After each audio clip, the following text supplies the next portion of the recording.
The story at the white-hot intersection of presidential politics, private lives, and character.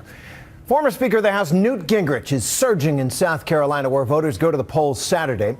Gingrich has been in the public eye for decades, and he's had a complicated private life. He's spoken openly about that life on the campaign trail, admitted wrongdoing, has said he's sought forgiveness and reconciliation. His two ex-wives have stayed quiet on the sidelines. Tonight, ABC's Brian Ross investigates. Brian? Terry, tonight one of them is breaking her silence. His second wife, Marianne, saying she does not believe Gingrich has the moral character necessary to be president. Marianne Gingrich was married to Newt for 18 years when he asked her for a divorce. It started with a phone call at my mother's house, and he asked for a divorce. And on the phone? On the phone. And he said, I want a divorce. I said, is there somebody else? And it was quiet. And I knew. Now, 12 years later, Marianne Gingrich is talking on television for the first time. A kind of January surprise for her ex-husband as he faces a crucial presidential primary in South Carolina this Saturday. If he's running for president, he has answers to give. You know his secrets. You know his skeletons. I know some of them. Gingrich is now married to that somebody else, the other woman, Callista, a devout Catholic who has claimed she was Newt's mistress for some 6 years while he was still married to Marianne. I found out during our conversations that it was occurring in my bedroom in our apartment in Washington. And he always called me at night. He always ended with, I love you. Well, she was there listening. Right next to him. In my home. Washington is a place full of two-timing politicians with a long trail of sordid affairs, ugly divorces, and hypocrisy. For our family. As Speaker of the House, in the middle of his own secret affair with Callista, Gingrich was calling for the impeachment of President Bill Clinton for lying about his affair with Monica Lewinsky. There is no administration in American history with less moral authority than the Clinton-Gore administration. And now, as a candidate for president, Gingrich regularly expounds on family values and the sanctity of marriage between a man and a woman. And it's something worth protecting and upholding. But he has also freely admitted to his moral failures. I've said up front openly, I've made mistakes at times. I've had to go to God for forgiveness. I've had to seek reconciliation. Marianne says Gingrich has never asked her for forgiveness, and that when first seeking a divorce, Newt actually asked her for an arrangement under which he could have both a wife and a mistress. I said to him, Newt, we've been married a long time. And he said, yes, but you want me all to yourself. Callista doesn't care what I do. What was he saying to you, you think? He was asking to have an open marriage, and I refused. He wanted an open marriage? Yeah, that I accept the fact that he has somebody else in his life. And you said? No. No. That is not a marriage. Gingrich asked for a divorce from his first wife, Jackie, while she was being treated for cancer. He sought to divorce Marianne, she says, months after she was diagnosed with multiple sclerosis, MS. Did he know you had MS? Yes. When he asked you for a divorce? Yes, and he also was advised by the doctor when I was sitting there that I was not to be under stress. He knew. During tonight's CNN debate in South Carolina, the first question of the evening was about the open marriage allegations, and Gingrich angrily denied them to cheers from the audience. You chose to start the debate with it. Don't try to blame somebody else. You and your staff chose to start this debate with it. Now, let me be quite clear.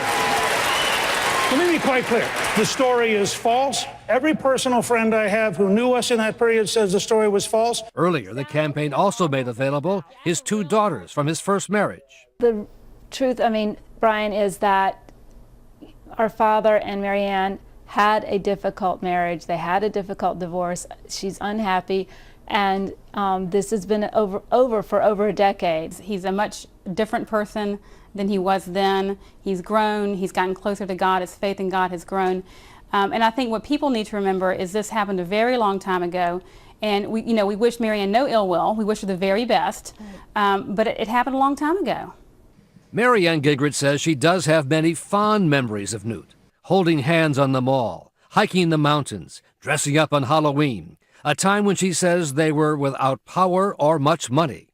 Did that create a desire to get rich? I think we always talked that money would come when he left Congress. Will the gentleman from Georgia please raise his right hand? But while still in Congress, as Gingrich became Speaker of the House, they traveled the world, even as he and she were caught up in several ethics investigations. On this issue, Marianne defends her ex-husband. Is he an ethical man?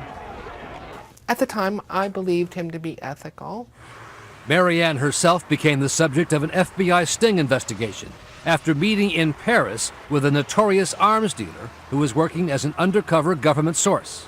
The investigation was ultimately dropped, but a 1997 FBI document obtained by ABC News says Gingrich told the source that she was in a position to get things done in Congress and asked for $500,000 for herself up front as part of an alleged $10 million bribe to buy influence with her husband, the Speaker of the House. This is all made up, fabricated, hogwashed. This is a convicted felon talking with people that have nothing to do with me. But you met with him. I did meet with him. It would cost $10 million to get the job done. Did you ever try to sell your husband's position? Heavens, no. Newt Gingrich lost his power as Speaker of the House and resigned from Congress in 1998. A year later, he asked for a divorce and, says Marianne, began to plan his campaign to run for president with Callista by his side, who is probably best known in this campaign for the hundreds of thousands of dollars worth of jewelry Gingrich bought for her at Tiffany's. He did tell me once that she was going to help him become president. What was your reaction to that? Didn't look like help to me. We asked the Gingrich campaign if he would appear tonight in our report, but they declined to make him available. Following Gingrich's strong denial tonight of the open marriage allegations, I checked back with his ex-wife Marianne, who told me by phone she stands by her story. My story is the truth, she told me. If he had really changed, he could have stepped up tonight and said he was sorry, but he never has. So that is her reaction tonight, Terry. And a tough one it is, Brian. And as you know, this story has sparked a lot of controversy. And tonight at that CNN debate in South Carolina, Newt Gingrich spoke out passionately about the whole subject, after moderator John King had made it the focus of his first question. I think the destructive, vicious, negative nature of much of the news media makes it harder to govern this country, harder to attract decent people to run for public office, and I am appalled that you would begin a presidential debate on a topic like that, to take an ex-wife and make it 2 days before the primary a significant question in a presidential campaign, is as close to despicable as anything I can imagine.